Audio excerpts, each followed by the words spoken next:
Guys, we are back with the Screen Team. Thank you for joining us on this hour-long edition of the show. We have got three very, very cool movies to review for you this evening, and we've got a very cool, very talented reviewer. Our guest reviewer is Sue Sostak from the Poplar Bluff Public Library. Sue, how are you this evening? I'm great, Chris, and thank you for inviting me and letting me be a part of the show. No problem. It's a pleasure. Last time you came in and you did a lot of historical biopics type of thing. You're doing a total 180 on this one, and you are doing, I don't want to say horror films, but you're doing films that have to do with Frankenstein, right? Frankenstein is based on the book by Mary Shelley that was written in 1831, and amazingly, the first film was done in 1931, 100 years later. That's crazy. It was crazy, and it is also the first time that we see Boris Karloff showing up in a horror film, and one of the things, if you watch it, please watch it, because what you see is he never says a word through the whole film. A lot of moos, as the reviewers called it, and a lot of but you see this man with all this makeup, and he evokes the emotions and the way that you would think that the monster is reacting to everyone, with the way he uses his body and the way he tilts his head and the way that he looks. It's not so much because there is sort of a plastic nature to the face, but at the same time, you get the emotion of what's going on, both whenever he goes from the time of whenever he's with the little girl and playing flowers with her all the time, whenever he's at the very end in the fire, and you see it. So you see a lot of emotion coming through, and so I think that shows the talent of who Boris Karloff was as an actor. And from what I understand, he wasn't the first choice for that. I think Bela Lugosi tried out for it. A few other top names tried out for it, and none of them really wanted to take part in that role. And no, they did not. And like I said, it was sort of a screen debut for him, and where he was able to. Not his first debut, but was nothing. And when I want to talk about, just a second, talk about what a hardworking man. In 1937, 6 years later, he did 18 films in 1 year. 18 films? 18 films. I added it up when I looked at the filmography, and I was like, yeah, really. This is why I love having you on, Sue. You tell me stuff that I don't even know, man. That's really, really awesome.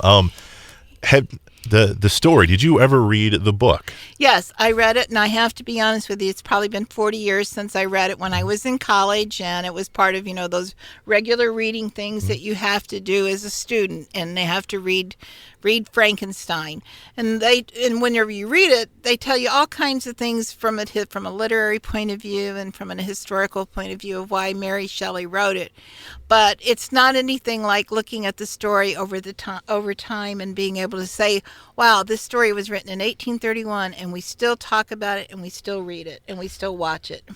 I know it's been a while, but does the book match up to movie versions? No, not necessarily. And I'm, since we all know the story fairly well, Frankenstein in the film, in the 1931 film, dies in the end, and so does, the monster dies, but so does Dr. Frankenstein die as well. Does not die, and that was because that the film people decided that they didn't want to disappoint the audience. They wanted to have a good ending, so to speak. So he's hurt in the end of the film, but in the book, Dr. Frankenstein does die. Now, did Hollywood know in 1931 that they were setting up for all the sequences to follow as we've done now? Yeah. Maybe so. What's interesting about this 1931 version is the look of Frankenstein. From what I understand in the book describes the monster as something totally different. Our recognition of Frankenstein is a big, tall guy with a flat top and bolts in his, neck, and a green kind of facade to his demeanor. But that's not, from what I understand, that's not how the book is at all. Universal, one of the Universal creators, created Frankenstein, and that's how we know that particular monster today, because of how they created him, and it's trademarked by them now. So. Well, and it is, but you also see, as we talk about the three films, the last film that we're going to talk about, the monster is completely different. Yeah. So even from the other two. But we'll talk about those more a little bit later on. So this Frankenstein 1931 version, you watch it, does it scare you? Not me, but I could see why. um, we're a little more sophisticated now in the way that we watch our films and the way that films are created. A lot of things are done in the edit room now. And at that time, a lot of things were done with the camera itself. And in fact, at the very beginning, when you see the graveyard scene and you're seeing a panning of the camera, and there's a little jerkiness to the camera, and so you know that they're doing it all through the lens, so to speak. Yes, there is some edits, and there are in the way that they cut the film and so on like that. But as time goes on, we know that more work was done in the edit room, and that's why you had editors starting to get the Academy Awards. So. Yeah. When I watch this movie, it doesn't scare me. I remember the first time I watched the first Dracula with Bela Lugosi, and I was like, man, this is not scary at all. But there is a certain tone that the film makes you feel uneasy a little bit. You're watching it and you're just like, you got that chill you got the chill on your body. It might not scare you as today's horror films do, but it definitely makes you uneasy, and I think that's the sign of a good movie. I agree with you that it's a sign of a good movie, but I think one of the reasons why that you get that chill is that nothing good can come of this, and that's exactly what happens. Everything, give it away is that the little girl drowns in the film, and then you have the horror of, my of the goodness, crowds. I forgot that scene. Yeah, it's a beautiful scene. This little girl's playing with the monster, with the flowers and throwing him into the lake, and the monster's all, hey, this is fun, this is nice, and he takes it one step too far, and you're just like, did he just do that? Yeah, he did. He throws the girl in.